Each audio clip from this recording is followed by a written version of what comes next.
We recently completed our tenant pulse on affordable warmth and energy efficiency, and here are 5 things that stood out.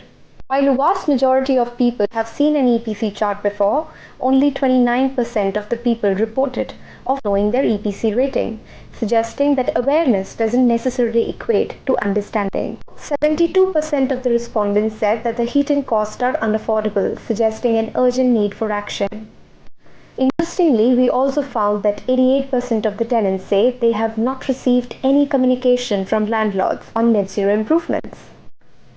Communication is the key, and there is a learning preference in terms of the younger tenants preferring digital resources, while the older tenants preferring traditional methods like leaflets and in-person visits. And finally, 72% of respondents supported installing water butts for water conservation, yet concerns like shared living spaces, health maintenance highlight the need for tailored solution to meet the needs of the tenants.